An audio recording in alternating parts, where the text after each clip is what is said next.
This is the Unknown Packers Podcast.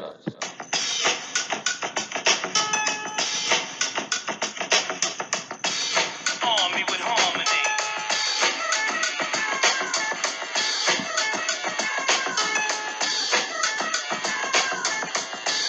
Dave, drop a load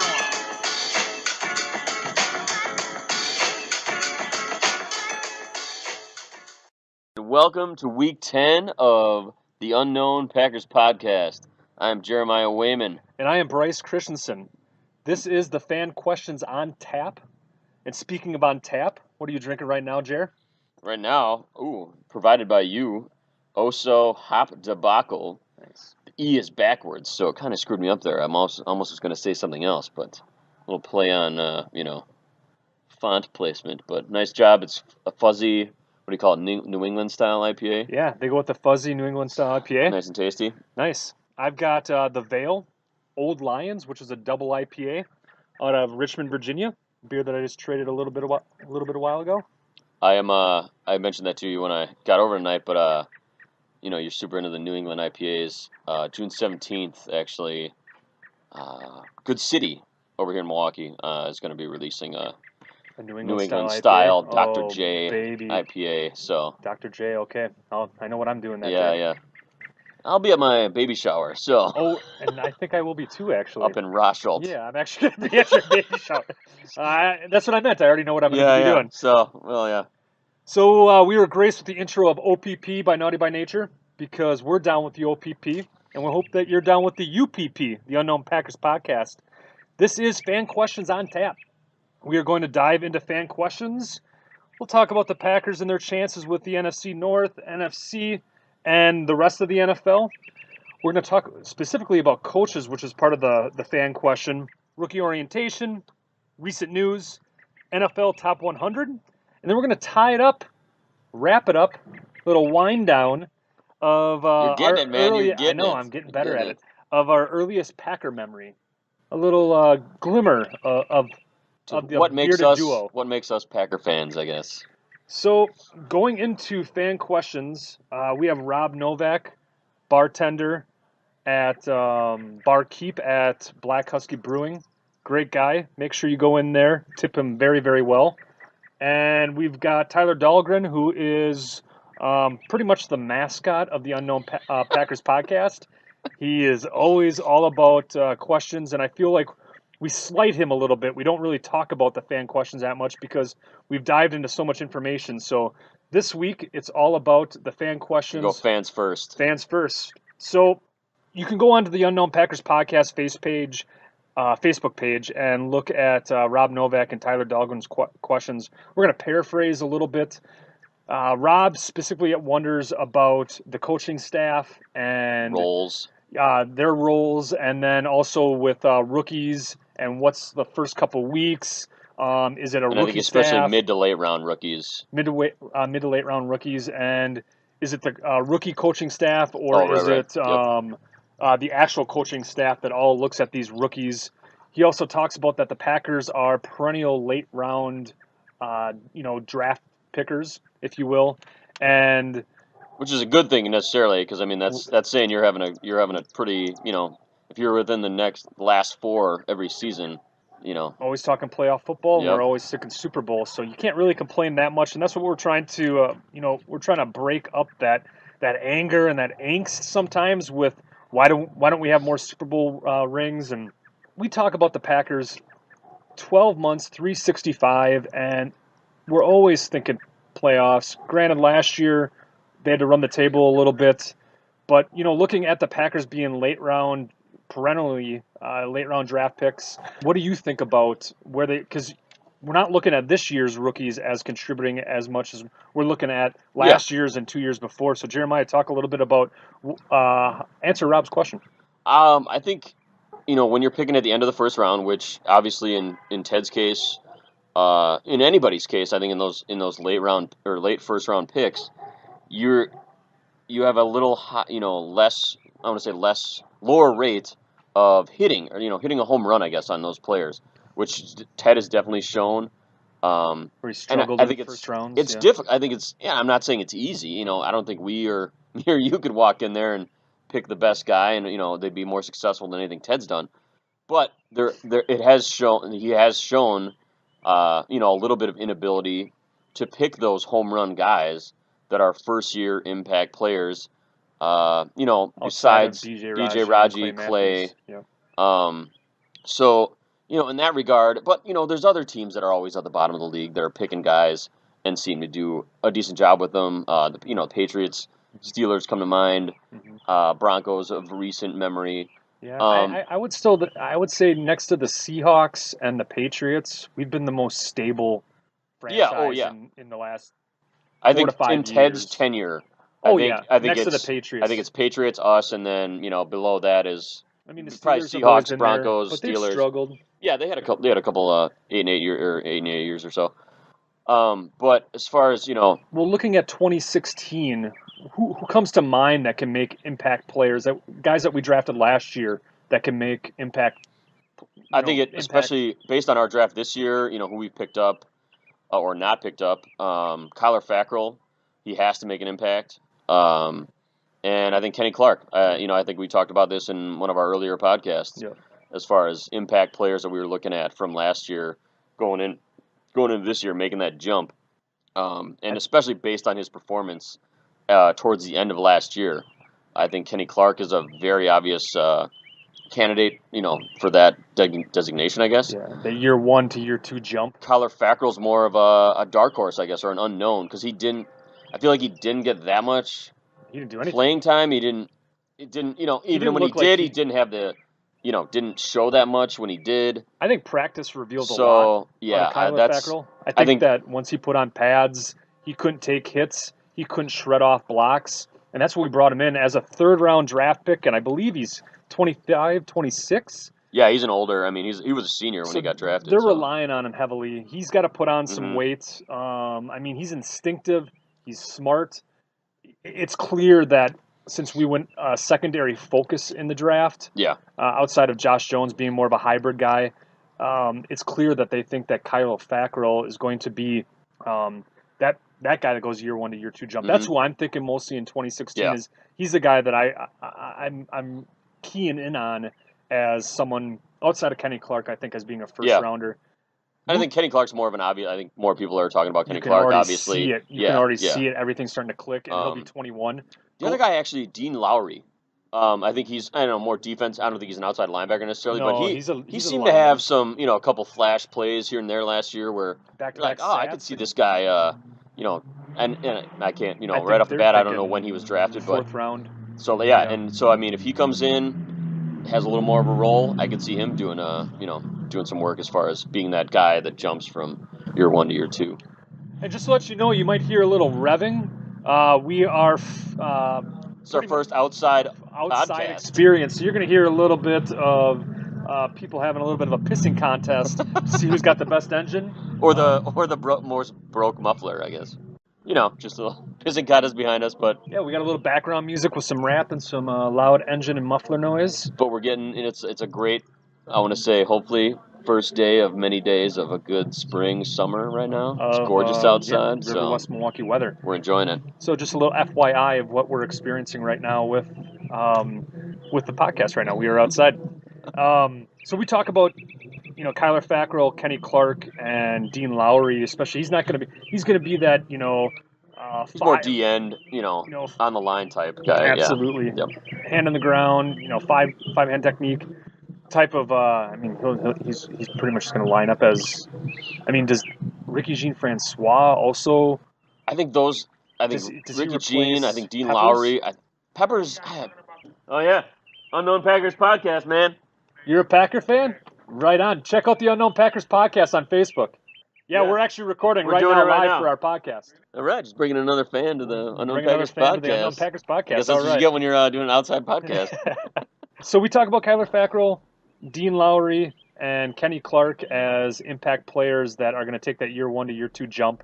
I look at Ricky Jean-Francois as another guy that we didn't draft, but a guy that I'm seeing an immediate impact that could replace Peppers. Peppers also didn't make. He had a lot of snaps, but he also took a lot of plays off too. He was on the sideline. Totally. They definitely played him sparingly and wisely as well. So you look at the 2015 draft with Demarius Randall, Quentin Rollins, also Blake Martinez last year. I mean, you look at Jake Oh yeah, Ryan. And not to say that I think that Blake Martinez and Jake Ryan are going to turn into stars, but formidable players that we can Blake plug in that Martinez has a little more, oomph to them. possibility to him to me than Jake Ryan does. Jake Ryan to me is just I don't see I anything. think you know what you're going to get. Yeah, You're going to get an undersized. You're going to get an undersized guy that has a high motor. That slow. yeah. He's Yeah, just a run I stopper. know, I know, He's I a know. run stopper. Yeah, So yeah. yeah, you're going to look at these players that are going to make that impact. I mean, I look at Demarius Randall and Quentin Rollins as well as guys that have to. And I Oh, think that it totally. was clear For when their they, jobs, I yeah, think. I Not think it was clear, yeah, especially based with on the draft. Kevin King. So, I mean, I think that answers the first part of Rob's question of, I mean, who are we looking at to make impact, Yeah, yeah, totally. And plays for then the Packers? I guess the segue into the next part of it. So, like the coaching staff. Coaching staff, like who are those? Who are our rookies or who are our young guys dealing with? And I mean, I would, maybe you have more insight, but personally, I would say, yeah, it's more hands-on from the, the understudy guys, the Winston Mosses, the position I don't coaches. even think that Winston Moss. I mean, he's the He's associate associate head head coach, coach. yeah, yeah, So but more position coach oriented than it is really, you think it's that? for the rookie camps. Yeah. I think so. Okay. What do you think? I think it's all hands on board. I think that from the personnel department of the scouting to Ted Thompson, Mark Murphy, Elliott Wolf, Gunknest, Highsmith, Ball to McCarthy, Edgar Bennett being the offensive coordinator. I think all hands are on deck because you spend all that time, True. scouting, and then you want to see how these players conduct themselves in team meetings, That's true. how they interact with teammates in the cafeteria, and also getting to know their personalities if they're good fit for the Packers way. Yeah. And then also looking at, once the pads come on with OTAs and then training camp, what are they going to do for the team on the field? So with the annual rookie orientation, you have 90 players. Get to know them personally more than just I think so. Just being football players. So I think personally, I don't think there is a rookie staff. I think that rookie orientation is extremely important. And I mean, they show a video of the history of the Packers' origins, the 13 world titles, and then they throw a slideshow of all the rookies in Packer jerseys. So, I mean, yeah, that's got to give you goosebumps if you're in that room. I'm not even a Packers player, and I'm getting goosies. Yeah. I mean, it's just so I look at And I mean, I wasn't saying there's a rookie coaching staff. I think I was just more, and not saying that like I mean I think he mentioned that in his Facebook question as a joke, but our Ted and Mike off on vacation, sipping Mai Tais somewhere. I don't think that necessarily. No. But I in my mind I thought maybe it was a little more positional focused because they're especially guys like Josh Jones or players like that where they're trying to learn new positions or they're or expand their maybe repertoire into multiple positions. Right. I think you get that more with practicing with the linebackers coach, the cornerbacks coach, the safeties coach, or the defensive backs coach all at the same time rather than Dom sitting over there saying, "Hey, yeah, you're going to do this." I feel like it's more, which in my mind I think that's more detail focused. If you're dealing directly with those positional coaches right off the bat. Yeah. Oh, I see. So developing a relationship first. Right. Yep. Okay. And then scaffolding off of there. So Yeah, you're looking at Darren Yeah, I'm not Perry. saying that the higher up guys are nowhere to be found. No, I just think right off the bat you're getting in with the positions. Your direct coach. Yeah. So exactly. Darren Perry of the secondary and Joe Wood Jr. Yep. Ben Sermon's running back. I think those three guys definitely got a lot of focus. Totally. Edgar Bennett, I'm sure, with Yancey, Dupree, and the three running backs to see how they can, So to round out Rob's question about like what do rookies do? Like I said, they have 90 players right now. Oh, so, as far as like cuts and whatnot, yeah. So you've got 58 rookies and first-year players, 10 draft picks, 15 free agents, undrafted free agents, and then you also got the tryouts. The top 51 contract players on the Packers hits the salary cap. The rest doesn't. So all these rookies and these, undrafted free agents, tryouts, and draft picks, they all have a chance to showcase themselves. The first cut goes down to 75 players. That'll be the end of August. August 29th. August 29th. Nice. And then they'll round out It's 53 players at Saturday, September 2nd. Saturday, September 2nd. I'll give you nucks Which, on that. the first cut is right after preseason week 3. Final cut right before week 4. Okay. So it's kind of a weird. I don't know. That seems like a weird date to So they me. got like but a week. they got a week to figure it out. Much, okay. I guess to cut it down for 20. Man, talk 22 about a players. roller coaster of 22 emotions. players. Like, yes, I made the team. Right. Well, then I didn't make the team. Okay. So I think it's a crash course right off the bat. I mean, if they're showcasing, what it took to win a Super Bowl, the humble beginnings of a lot of players. I'm sure they highlighted Brett Favre and Aaron Rodgers. Those humble beginnings. I mean, a lot of ice bowl shots probably. You think, Vince Lombardi. Oh yeah, Bart Starr. Yeah. Some Lindy Infante. The Magic Man. So I think they take this very seriously. And speaking of rookies, they've already had they've signed 6 of their 10 draft picks already. Most recently today, Kevin King was signed. Interesting tidbit is that last year they didn't sign Kenny Clark until June 17th. Today, so about a month earlier, pretty much. Yeah. Month and a week. So 5 weeks we sign our bam. Get him in, yeah. Interesting, eh? Curious. Another layer to the unique offseason of Elliott Wolf. Well, before we get too far into that,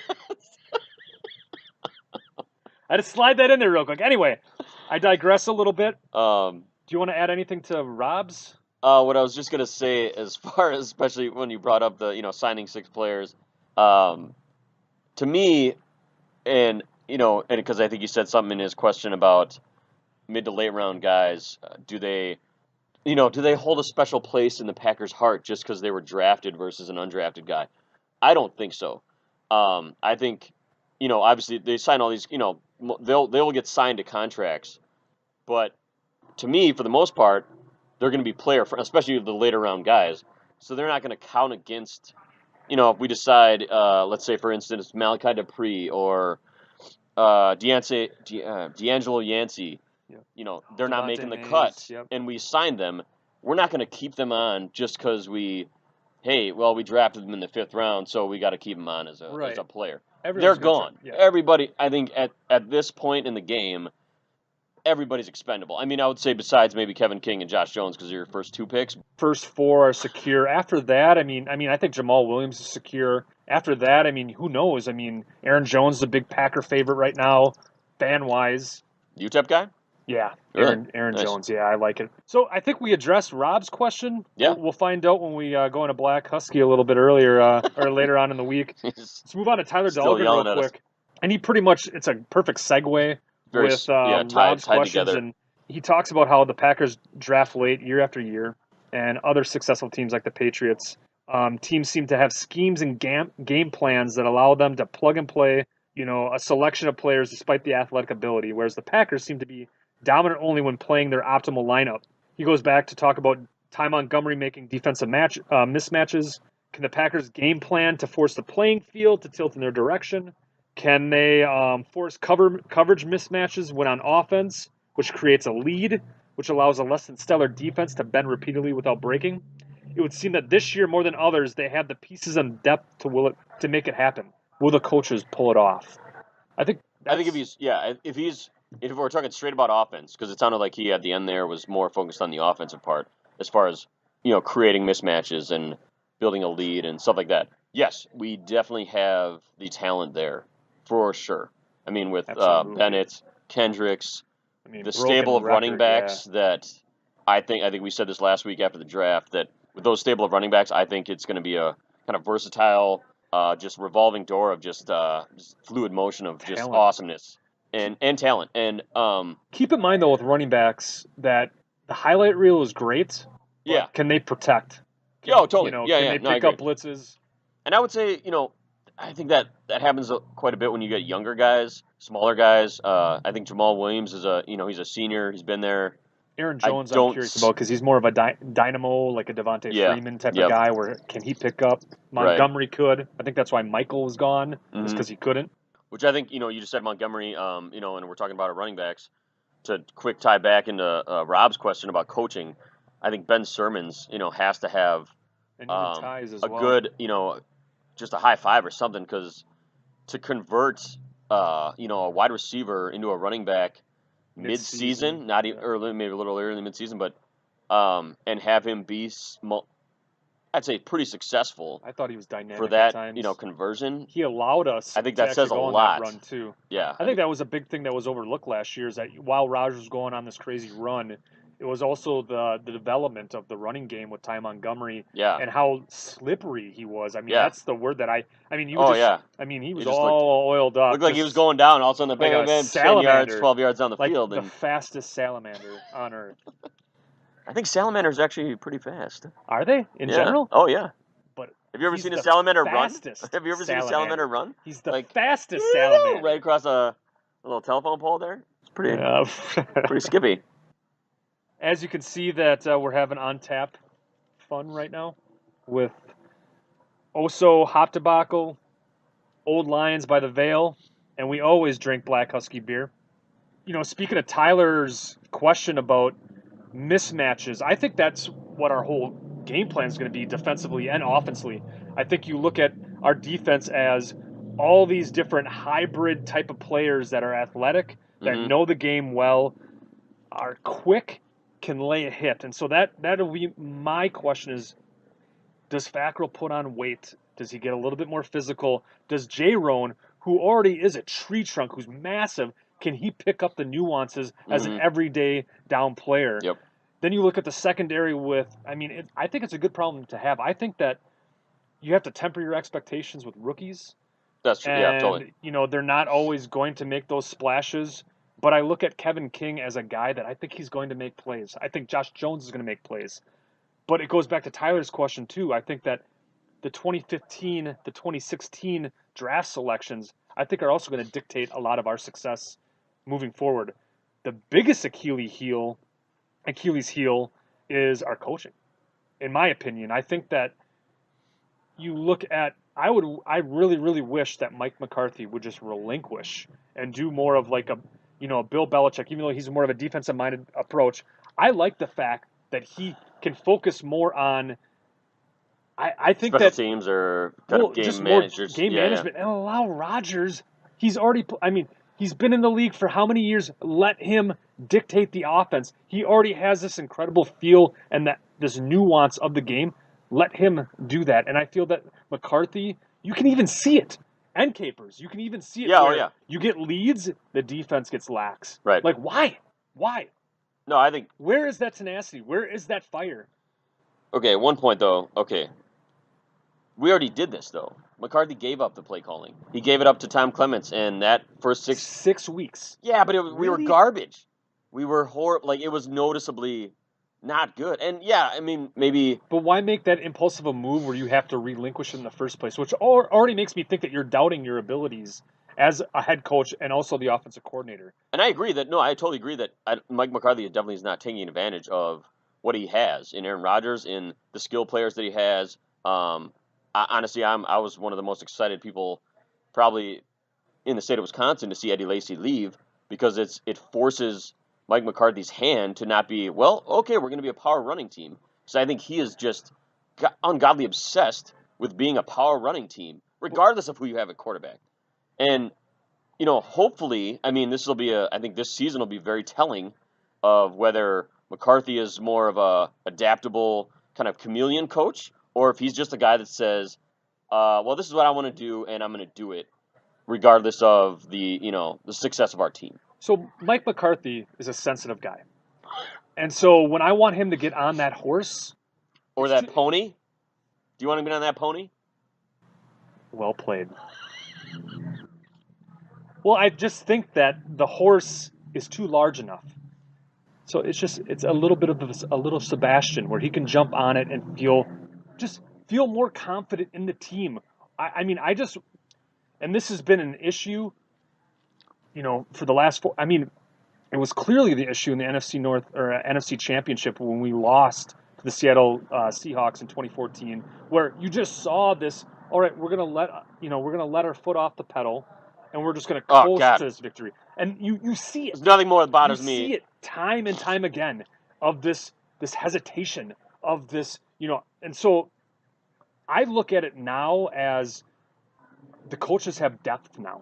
They're not trying to place first year starters into huge roles and expecting the world out of them, which is why we shouldn't. We should allow rookies to get a feel for the game, allow them to transition, give them a year or two, not expect these immediate splashes. Right. Even though I think King, Jones, and Beagle especially, I think are guys that you're going to see make plays, which is why I think, you look at who we have right now with Perry, Matthews, Daniels, Clark, Burnett, Haha.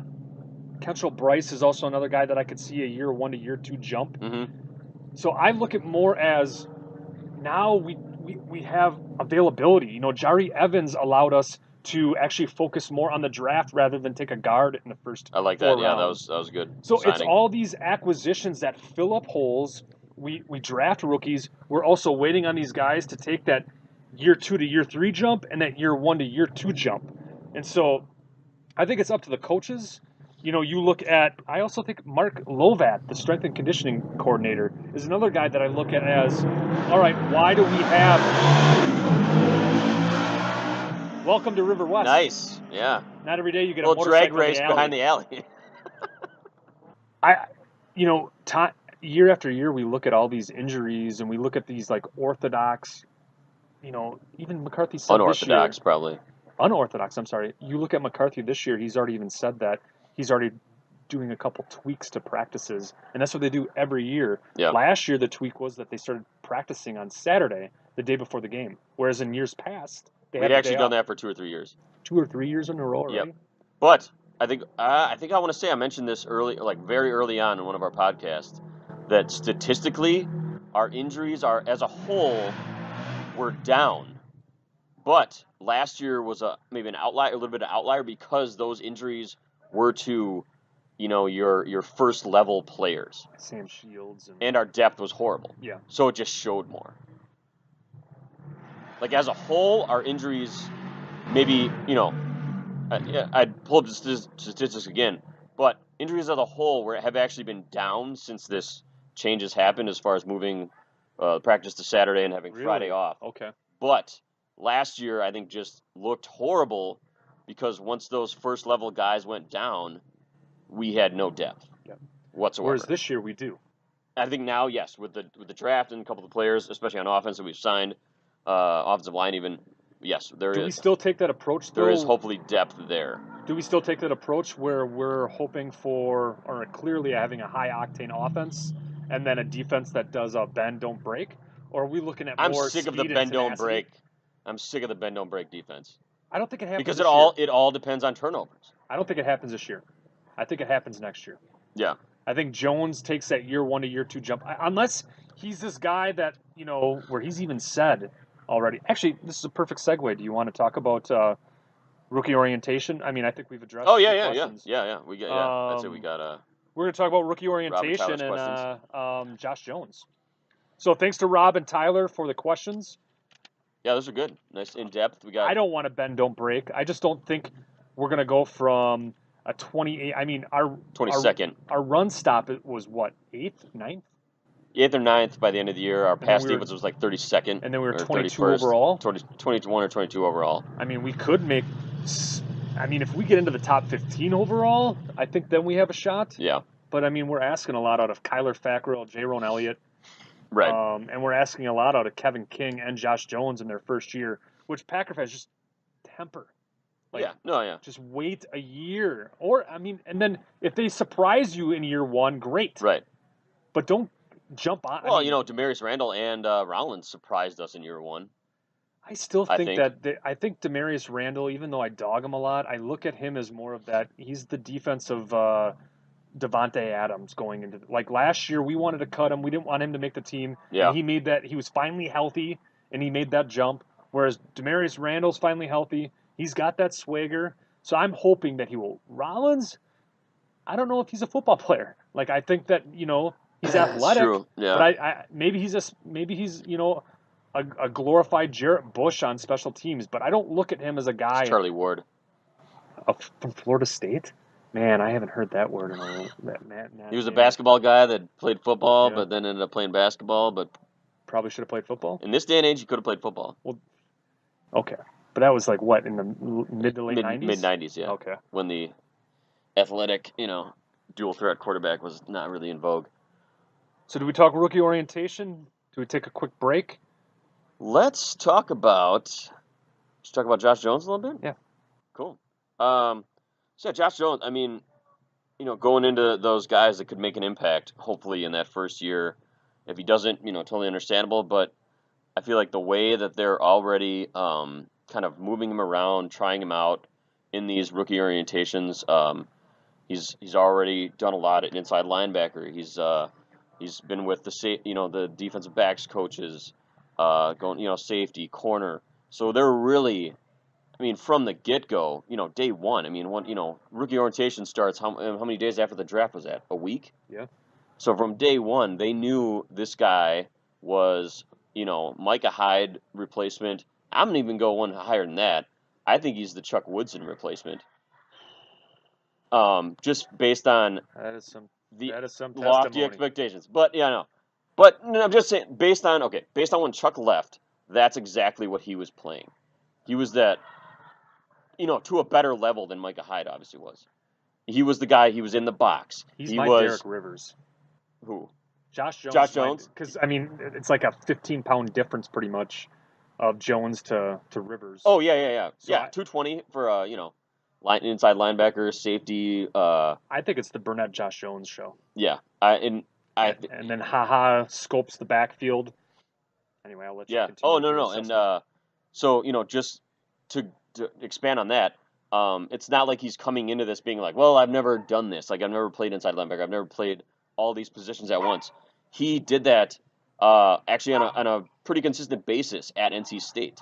There were packages. I think he called it the Grizzly package, where it was a 4-2-5, where he was in the box as a linebacker, as an inside linebacker, and bringing pressure or dropping back, depending on what the defensive play call warranted there. So I mean, I think he has that experience in those areas, and I think I had a little stat here on my phone, or a little graph, and it was something about comparing his snaps in college at the inside linebacker, safety, and cornerback position versus Micah Hyde's snaps at inside linebacker, cornerback, Free same safety, thing. strong And safety, cornerback. actually, I think it showed that Micah played predominantly cornerback. Josh Jones had more experience in that inside linebacker up at the line kind of role, which guy, makes me think more of a Chuck Woodson type of guy, or even Leroy Butler. I mean, like those. I mean, these are very hallowed names in Packer lore, but I'm just, those are the guys that we've seen play like that. Like that hybrid position. I could compare him to Dion Buchanan or whatever. Yeah. But that's who I yeah. think But of I'm more. just saying, based, who we've seen as Yeah. Packer fans. Yeah, I think he's going to line up. I think he's going to lay down some punishing hits. He seems really intelligent. Yet, I mean, he seems confident, yet really humble. And he also seems like he's got a chip on his shoulder. He even mentioned he's like, I think teams that passed on me Oh, are yeah. going to regret overlooking me. I can't pull it off, even though my wife wants me to get sleeve tattoos. But man, he is badass with those. I just see.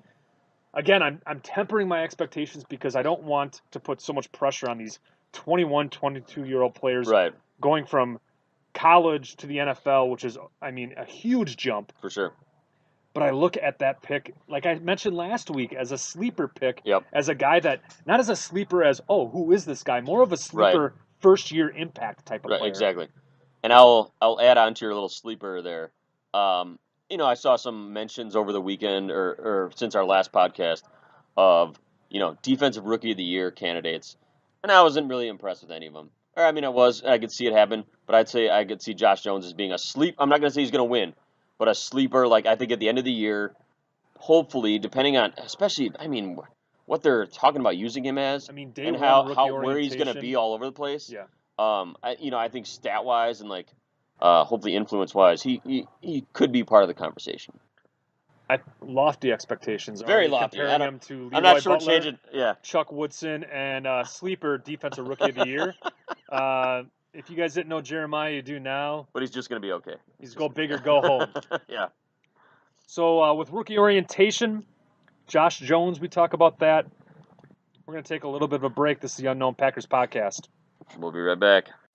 You just got married, got a couple kids, and now you need a roof over your head. Sick of renting and pissing your money away to your landlords?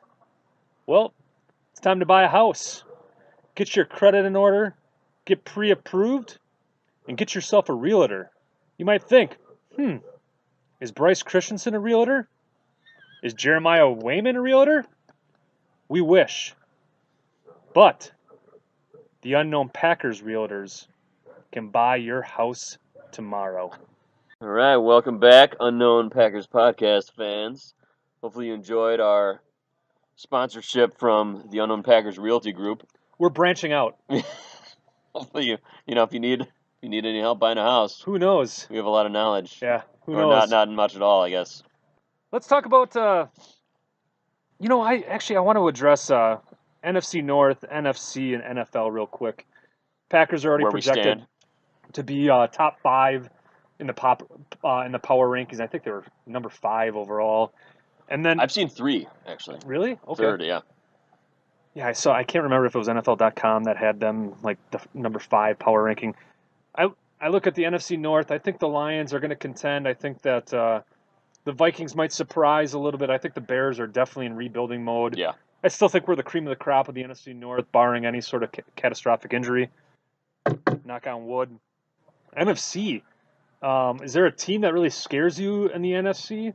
Oh yeah, it's Atlanta. I don't think You don't fear or you don't wish for a Super Bowl hangover? from That- Atlanta.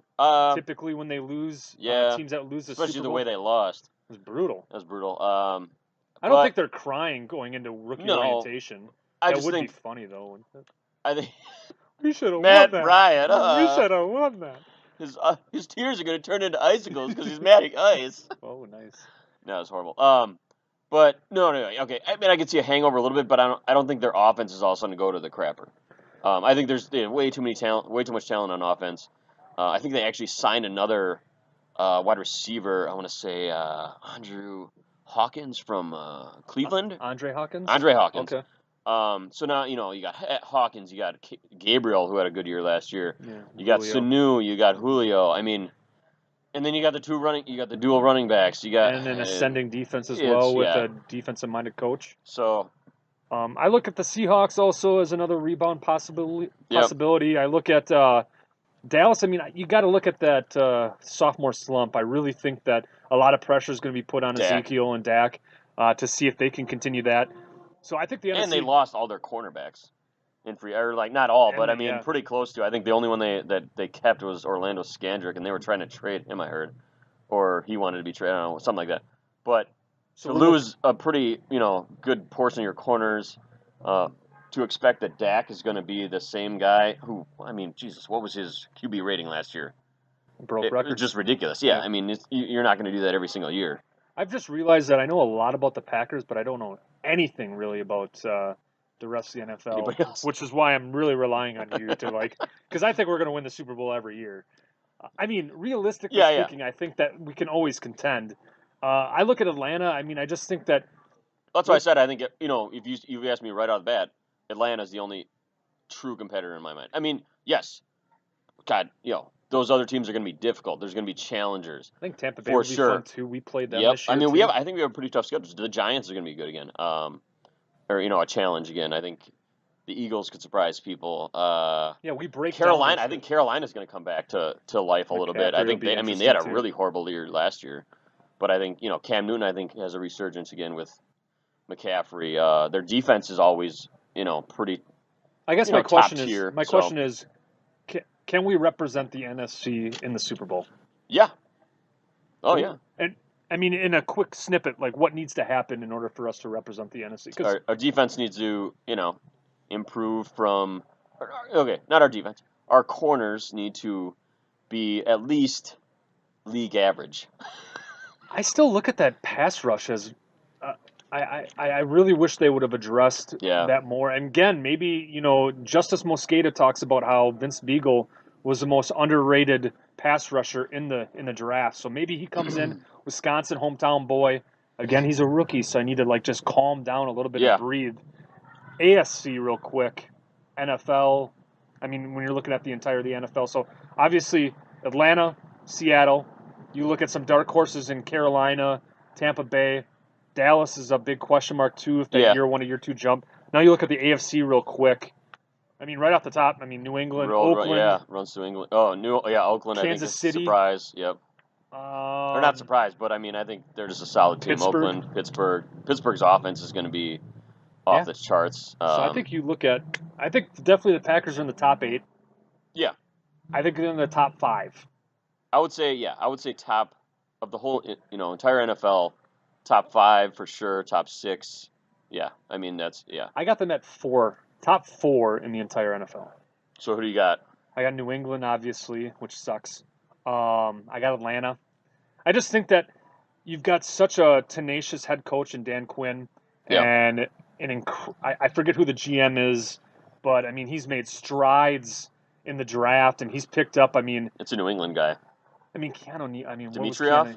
I think again, it's like I Thomas said, Dimitrov. I could list you off all the, 1265 breasts, but I I can't. keep picturing Arthur Blank, who's looks poor like some guy. weird Italian, or I don't know. And they thought it was his wife and it was his daughter, Yeah. on the sidelines. That poor guy. You went from happy to sad. Yeah. He could be he'd be a perfect model for Prozac. Hey, boom. Number 3, I look at Seattle. I still think that even though we blew them up in the you got them regular above the season, Packers. Yeah, I mean, they model a lot off of who we are. I just like their defense, and I think that that's the biggest barrier right now is that if Our there's defense. a defense that can stop our offense. Yep. And I look at Atlanta and Seattle, and I just think that New England's defense doesn't have to stop us, but I think that they could definitely outscore us, right up. Right. And then I got Green Bay, and then I think top 5 I'd have Pittsburgh actually. Okay. That makes sense. How about you, real quick? Okay, just based off that, I would say, New England, Atlanta, and I'm gonna say Green Bay 3rd, Nice. just because I think I'm confident in some of the guys. I think our defense is gonna step it up a little bit. Or I'm not gonna say, oh wow, they're gonna go from 22nd to 5, but I think they're gonna do top 15 is all I'm top asking 15. for. Yep. I think they're gonna do enough 15 to 14, 13 to get us to under. If they hold a defense or hold an offense to under 20 points a game, I think that's totally doable. I think if Aaron Rodgers and what our offense is capable of doing, that's a top. We can that's easily a top 15 put up defense. 27 points, 28, Oh, I'm thinking 30 30s points all the way. a game Yeah. for sure. I think hands down. So Especially with so let's see: Martellus. New England, Atlanta, Green Green Bay. I'm gonna say Oakland actually 4. I think. I still think we beat Oakland. Yeah, I mean, after us, I'm sure. Yeah, obviously, but Oakland maybe. I probably have to go Pittsburgh actually after that. So Right on. So we like the Packers' chances as always. I think realistically speaking, I'd like to see another NFC championship. I'd like to see another NFC North division championship as well. NFL Top 100 is slowly being released.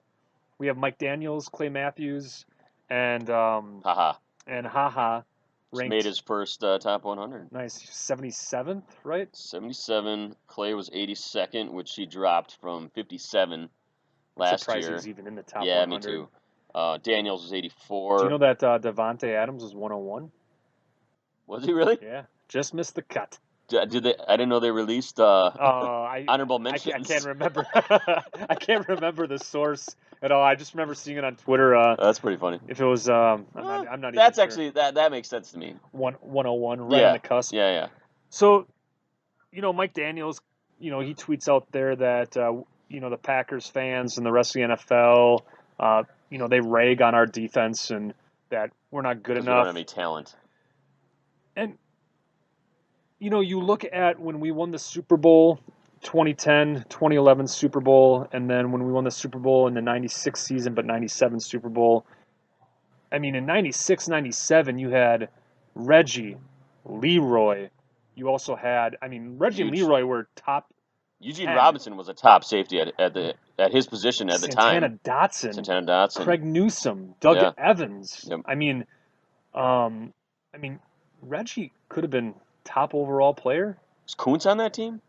George George Kuntz? Bernardo Davis or Bernardo Harris. Bernardo No, he's later. I Harris, think he was Bernardo later. Harris. Was he Brian later? Williams was in there too. Yeah, there was some good. Yeah, it was a I solid remember defense. George Kuntz. That was the number one. No, number two. The year we won the Super Bowl was number 2 ranked defense. I think the year 96, after when we 97? lost, we went in with the number 1 and the number 1. Mm. Or was it the other way around? Incredible.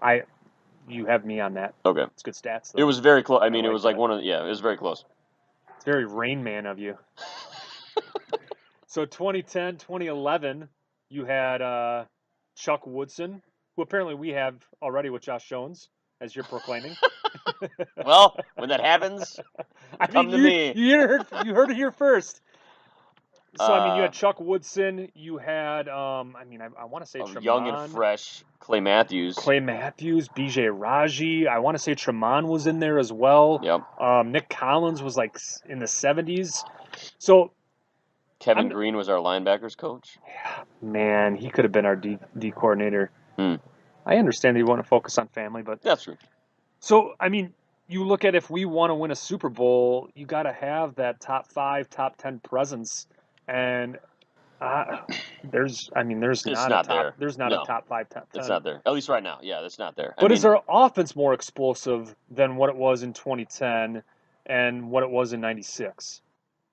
Because if that's the case, then we shore up a little bit of those. I think our offense is more explosive than it was last year, even.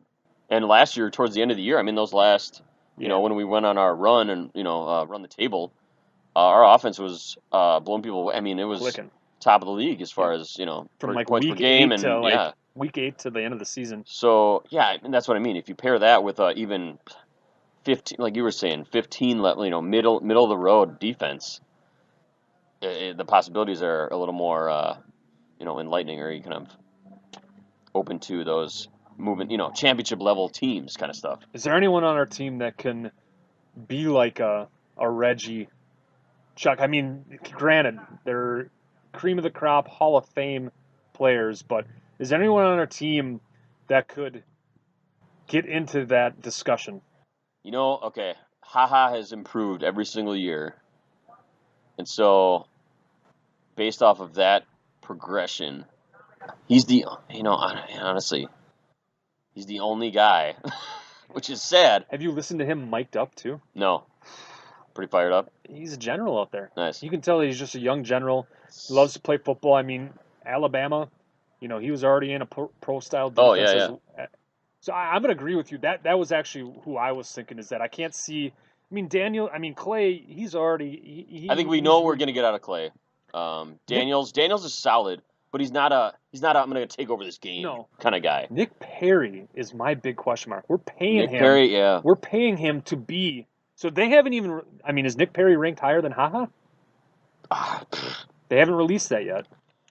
That's okay. Yeah. Well, we're talking about the rankings just a tad here.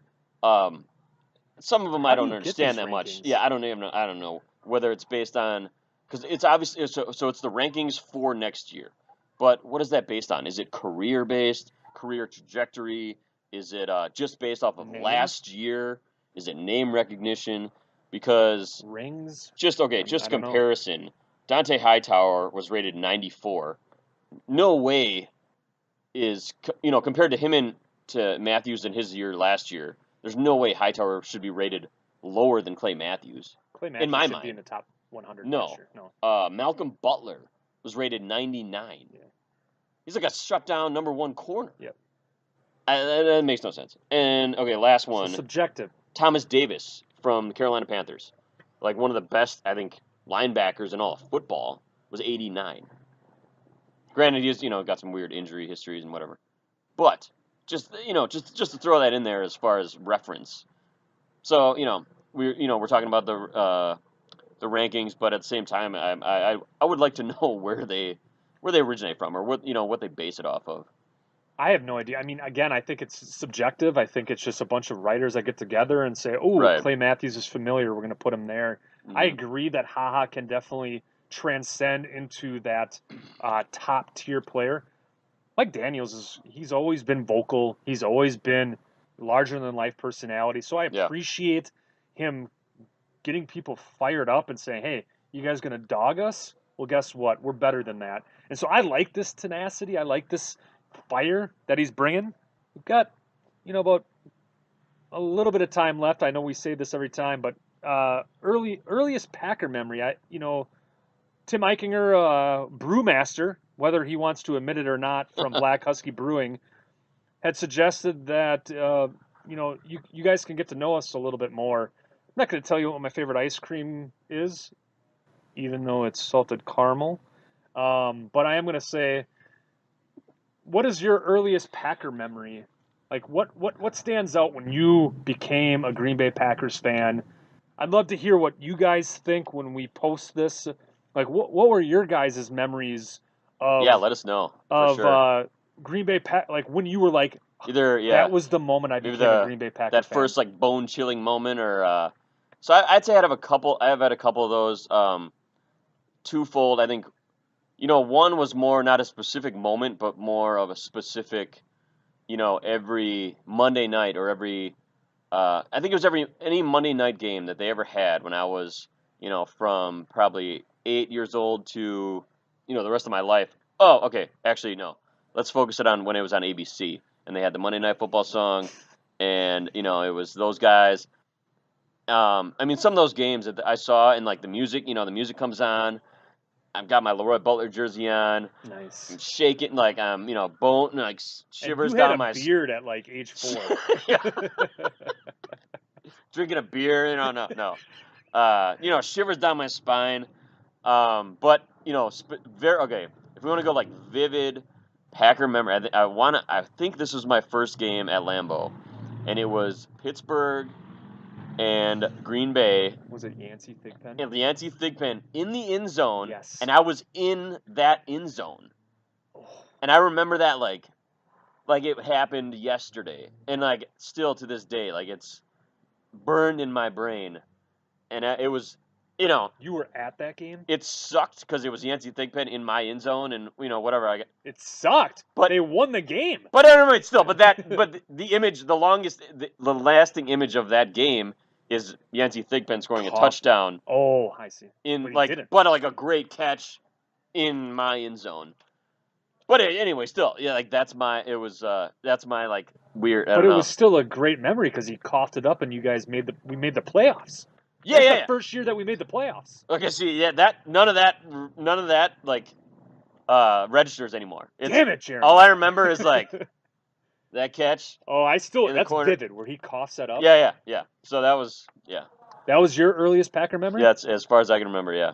So believe it or not, you know my, my parents got divorced. Anyway, before that, my mom was a Vikings fan, and my dad's a Packers fan, and there was always a bitter rivalry. And I mean, I'm happy they got divorced because it was best for both of the parties. But I just remember, growing up where I always saw my parents fight, and on Sundays, my dad was like the most happiest person in the mornings because it was Green Bay Packers football. And then arguably he could be the most angriest person if they lost. Yeah, But that's true of the whole state of Wisconsin. believe it or not, yeah, no kidding. Believe it or not, the story that I have, my earliest Packer memory. I mean, there's a few that really stand out, but the one that stands out the most is that it was Terrell Buckley's rookie year. It was also the year that it was also the game where Don Mikowski went down for an injury and Brett Favre came in. Oh, And nice. my dad bought a jersey of Terrell Buckley right when he got drafted and became the self-proclaimed fan club of Terrell Buckley. And in that game, Cincinnati had us for most of the game. Don Mikowski comes down. There's obviously all these growing pains that Favre's experiencing. And Terrell Buckley fumbles a punt return. It gets picked up by Cincinnati. We luckily stop them. They punt again, and Terrell Buckley takes it to the house. Nice. Takes to the house, and my dad and my mom, like my mom's a Vikings fan, and they're jumping up and down. I'm jumping and down, like my parents are deaf, so like it's just holler. I'm just screaming, "Go Pack, go!" And little do I know that that was just the start of something great. And I still remember vividly Favre throwing it to Kendrick Taylor, and it was one of those things where I remember my dad running around the living room, just screaming, taking off his shirt, and I don't mean to go like too far into my personal life, but it was one of those things where it was like, oh man, that was, it's why I'm such a huge Packers fan, is because that a lot of people scoff and a lot of people make fun of like, oh, it's just an NFL team, but for a lot of us in the state of Wisconsin, it's a birthright. Yeah. It's a passion. It's something that It's a we family look forward affair, I think, to. a lot of times too. Like you were Absolutely. saying, you grew up with it. That game I was at, the Pittsburgh game, I wasn't there by myself at the Yeah. age of whatever that would have been, 10. Yeah, but I mean, you had a beard, so you could buy beer, you could buy Right. cigarettes. At a whole 4 foot nothing, I bought beer and cigarettes. Yeah, no. But yeah, my dad brought me to that game, and so it is, the Packers family. It goes nationwide, worldwide, and starts at a very young age for a lot of us. And as in our case, same story. I think it just, for me, I think what we need to be is proud of the fact that we were born in such a beautiful state and that we have the Green Bay Packers to support. And, we keep on reiterating like everyone just breathe, everyone remain calm. These rookies are going to be rookies. I mean, we're not the Bears where you're looking at rebuilding every year. Not to like rip on them, even though I am. Yeah. We're talking about playoff football every single year. We're talking about the NFC North possibility of going to the titles. Super Bowl. So why worry about what's going to happen when Aaron Rodgers is gone? Instead, let's just be in the moment. Let's focus on what it means to be a Green Bay Packers fan, which means to be loyal, be respectful, and be dedicated. I hope that what you guys think about for our podcast, you generate some questions, you generate some memories, and post on our Facebook page about your recent Packer memories. Because I think we're going to kind of continue this story of other great memories that Yeah, we've yeah. had of being a Green Bay Packers fan. Keep calm, drink Black Husky Beer, and go Pack Go. I'm Bryce Christensen, Jeremiah Wayman. and this is the Unknown Packers Podcast.